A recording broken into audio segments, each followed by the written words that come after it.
नमस्कार दर्शकों, स्वागत है आपका हमारे चैनल सेक्रेट ऑफ लाइफ पे। आज का जो टॉपिक है एस्ट्रोलॉजी का एक बहुत ही गहरा विषय है, जिसमें हम चर्चा करेंगे कि क्या कारण है, क्या रीजन है कि कुछ लोगों की कुंडली में भाग्येश की स्थिति अच्छी होती है। नवम हाउस का लॉर्ड भाग्येश अच्छी स्थिति में होता है, लग्नेश भी ठीक ठाक स्थिति में होता है, इवन पंचमेश भी कई बार सही स्थिति में होता है, लेकिन फिर भी उन्हें सफलता नहीं मिल पाती, संघर्ष उनको अधिक करना पड़ता है, या फिर इनिशियल लाइफ उनका बड़ा स्ट्रगलफुल रहता है। क्या कंडीशन ऐसे बनते हैं कुंडली में और इस कंडीशंस में आपको क्या करना चाहिए, इस पर हम चर्चा करेंगे। आप वीडियो को अंत तक देखिएगा, क्योंकि नॉलेज के दृष्टिकोण से, एस्ट्रोलॉजी के दृष्टिकोण से ये एक बहुत ही इंपॉर्टेंट टॉपिक होगा। देखिए, दो प्लैनेट हैं एस्ट्रोलॉजी में, एक है शनि और दूसरे हैं राहु।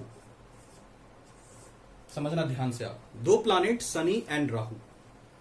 राहु को अभी सेकेंडरी रहने देते हैं, पहले शनि पर चर्चा करते हैं। देखिए, अगर आपकी कुंडली में सैटर्न फर्स्ट हाउस में हो, या तो फर्स्ट हाउस में बैठा हो, या फोर्थ हाउस में हो, या सेवंथ हाउस में हो, या 11th हाउस में हो। कंडीशन नंबर 1, अगर शनि आपकी कुंडली में फर्स्ट हाउस में हो, फोर्थ हाउस में हो, सेवंथ हाउस में हो, या 11th हाउस में हो। देखिए, कुंडली कोई भी रहे, यहां हमने धनु लिख दिया है, पर किसी भी कुंडली पर यह लागू होगा। First house, fourth house, seventh house और 11th हाउस में शनि हो, तो क्या है इस स्थिति में? क्या होता है कि शनि का संबंध आपके लग्न से बन जाता है। क्यों? क्योंकि यहां जब शनि बैठते हैं तो लग्न पर बैठते हैं, जब यहां बैठते हैं तो 10वीं दृष्टि लग्न पे डालते हैं, जब यहां बैठते हैं तो 7वीं दृष्टि डालते हैं, और जब 11th हाउस में बैठते हैं तो तीसरी दृष्टि डालते हैं। जब ये कंडीशन हो, 1, 4, 7 या 11 में शनिदेव बैठे हों, या ये कंडीशन चारों में से कोई अगर ना हो, तो दूसरा कंडीशन क्या है कि शनिदेव जिस भी घर में बैठे हों, शनिदेव जिस भी घर में बैठे हों, शनि के साथ कौन हो? लग्नेश हो। ठीक है, शनि के साथ लग्नेश हो। मान लीजिए शनि 1, 4, 7, 11 में नहीं भी हैं, लेकिन जिस घर में भी शनि बैठे हैं, मान लीजिए यहां शनि बैठे हैं और इसके साथ यहां पे धनु लग्न है, तो गुरु यहां बैठा है। अगर आपकी सिंह लग्न की कुंडली है तो शनि सूर्य यहां बैठा है, तो शनि के साथ किसी भी घर में लग्नेश बैठे हो, ये दो कंडीशन ऐसा कंडीशन है। आप कुंडली मिलाकर के देखिएगा, 90% कंडीशन में बात करता हूं कि अगर आपकी कुंडली में पहले घर में, चौथे घर में, 7वें घर में या 11वें घर में शनिदेव हैं, और या फिर ये कंडीशन नहीं है तो शनि लग्नेश के साथ किसी भी घर में हैं, तो आपको सक्सेस मिलने में देर हो रही होगी। आप ये अपने कुंडली में एनालाइज करके देखिएगा। 90% कंडीशन की बात करता हूं, कुछ अपवादों को छोड़ के, क्योंकि एस्ट्रोलॉजी बहुत बड़ा सब्जेक्ट है। यहां पर हम एक एक्सपेक्ट पे चर्चा कर रहे हैं, कई सारे एक्सपेक्ट होते हैं, लेकिन जो सफलता में विलंब होता है उसका ये एक रीजन बहुत बड़ा है। अब कहिए, इस रीजन का लॉजिक को समझिएगा कि इस रीजन का लॉजिक क्या है, क्यों इस स्थिति में सफलता देर से मिलती है, और आपका लाइफ जो होता है एटलीस्ट 30 साल, 31 साल, 32 साल या 33 साल तक कष्टमय होता है। इसको देखिएगा ध्यान से। विपरीत परिस्थितियां भी आप बहुत देखते हैं। ये दो कंडीशन का मतलब क्या है? ये दो कंडीशन का मतलब है कि शनि का संबंध लग्न से बन रहा है। कैसे बन रहा है मैंने बता दिया। जब वो लग्नेश के साथ होगा तब भी लग्न से संबंध बनेगा, और जब 1, 4, 7, 11 में होगा तो भी संबंध बनेगा। तो शनि का संबंध जब लग्न से बना, यानी कि आपसे बना। लग्न कौन है? आप हैं। अब इसको समझने के लिए आप सबसे पहले शनि के जीवन को समझिएगा, सैटर्न के लाइफ को समझिएगा कि सैटर्न का खुद का लाइफ क्या है। सैटर्न की अगर आप लाइफ देखेंगे तो सैटर्न का जो चाइल्डहुड था, शनिदेव का खुद का बचपन बड़ा संघर्षमय था। पिता का प्यार नहीं मिला, माता के प्यार से भी वो दूर रहे, और बहुत तप करके उन्होंने शिव से शक्तियां प्राप्त की। तो एक लंबे समय तक एक अच्छा इंसान होने के बावजूद भी, न्यायप्रिय होने के बावजूद भी, और कुछ कमियां शनिदेव में भी बचपन में थी। तो मैच्योरिटी लाने के लिए विधाता ने खुद शनिदेव को भी कई सारे कष्टों से गुजरना पड़ा, कई सारी परीक्षाओं से गुजरना पड़ा, और फिर घोर तप करके उन्होंने महादेव से शक्तियां अर्जित करी, और फिर महादेव ने उनको उन शक्तियों के बाद, मैच्योर्ड होने के बाद, शनिदेव को चीफ जस्टिस ऑफ यूनिवर्स बना करके, मुख्य न्यायाधीश बना करके नवग्रहों में स्थान दिया, बहुत ही इंपॉर्टेंट स्थान दिया। देखिए, जब शनि का संबंध आपसे बनता है तो यही रेक्टिफिकेशन आपके साथ होता है। आपको लगता है सारी चीजें गलत हो रही हैं, बहुत गलत हो रहा है, लेकिन समझने का प्रयास करिएगा। शनि जब आपसे जुड़ेंगे तो यही आपकी लाइफ होगी, आपका रेक्टिफिकेशन चलेगा। शनि आपको रगड़ेंगे, शनि आपको संघर्ष देंगे, शनि आपको विपरीत परिस्थितियां उत्पन्न करेंगे। क्यों?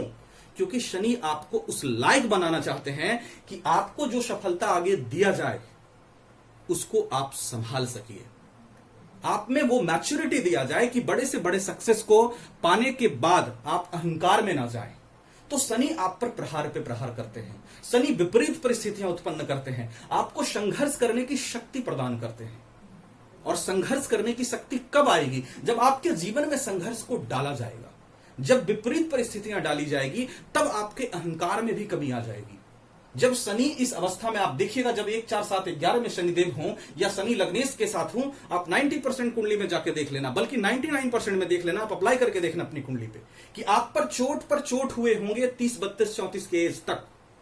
आपको सुधारने के लिए, आपको विनम्र बनाने के लिए, आपको पोलाइट बनाने के लिए, आपको संघर्ष करने की शक्ति देने के लिए, आपको मैच्योर्ड बनाने के लिए, संसार के रहस्यों को समझने के लिए, संसार की हकीकत को समझने के लिए, अपना कोई नहीं है और पराया भी यहां कोई नहीं है, जो आत्मा की वास्तविकता है उसको समझने के लिए, जो कृष्ण भगवत गीता में कह गए हैं, उन बातों तक शनि ले जाते हैं।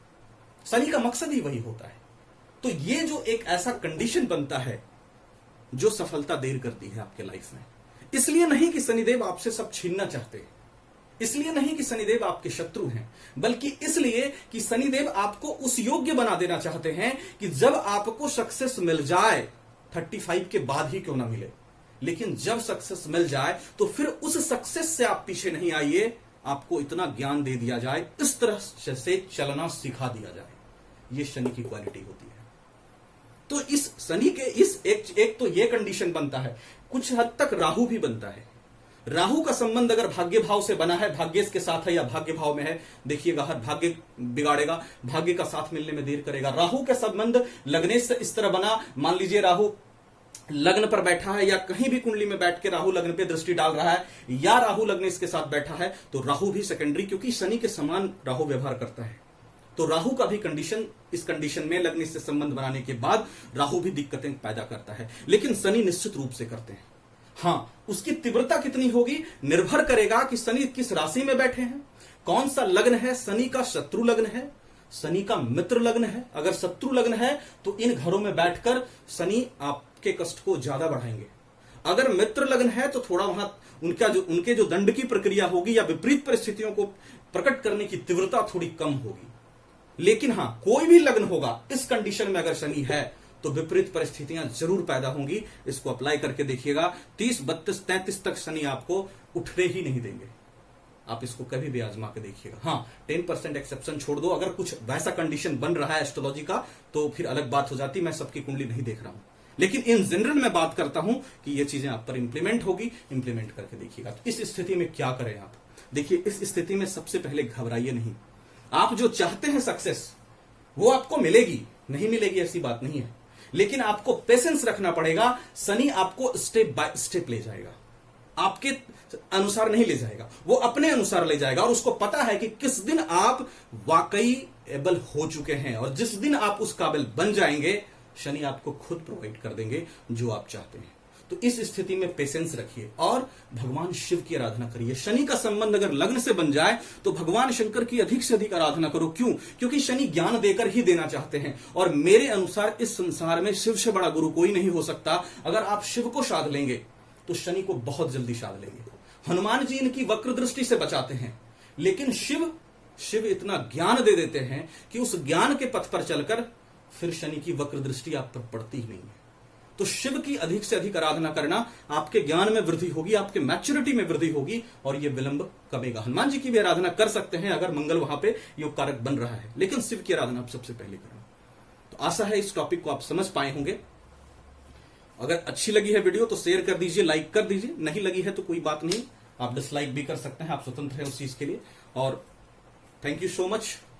अगर इससे ज्यादा कुछ जानना है, कुंडली एनालिसिस करानी है, तो एक बार कंसल्ट करिएगा। वीडियो डिस्क्रिप्शन में आपको मेल और व्हाट्सएप नंबर दोनों ही मिल जाएंगे, और अदरवाइज जहां आपको अच्छा लगे आप करा सकते हैं। क्योंकि सारी चीजें देखना आवश्यक होता है कुंडली में, बाकी ग्रहों की क्या स्थिति बन रही है, कौन से ग्रह किस कंडीशन में है और कौन से ग्रह किस अवस्था में है, किस पर किसकी दृष्टि पड़ रही है, डिग्री वाइज बल क्या है, एक एक चीज देखना आवश्यक होता है। Thank you so much.